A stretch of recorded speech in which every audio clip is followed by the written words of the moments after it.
Kok jawabannya masih pada salah ya? Padahal sudah jelas tertulis eksplisit pada teks bacaan. Iya, sama. Ulangan harian di mapel saya juga begitu. Kalau soal cerita, pasti peserta didik sulit menjawab soal. Padahal jawabannya ada di bacaan. Pernahkah Ibu dan Bapak mengalami masalah yang sama? Apabila diberikan bacaan, peserta didik tidak dapat menjawab soal terkait bacaan. Padahal jawabannya sudah tertulis secara eksplisit.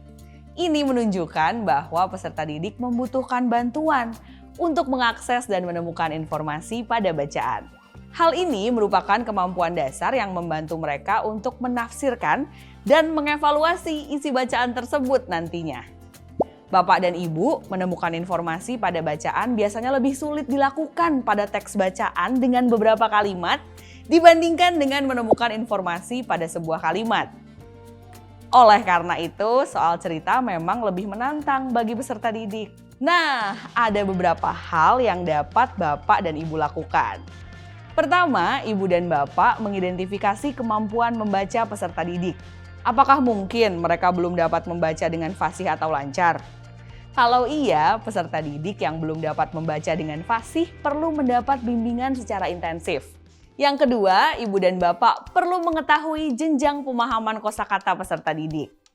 Apakah mungkin mereka adalah penutur bahasa asing sehingga kosakatanya terbatas?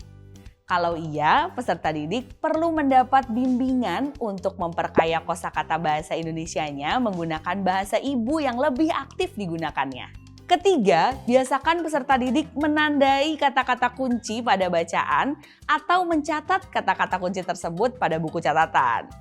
Apabila mereka tidak memahami artinya, mereka dapat memprediksi makna kata tersebut menggunakan pemahamannya tentang gambar atau kalimat yang mengandung kata kunci tersebut.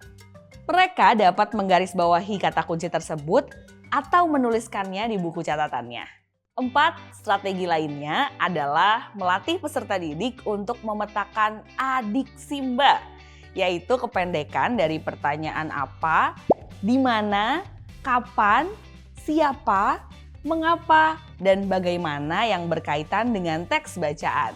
Peserta didik dapat membuat peta konsep adiksimba tersebut pada bukunya.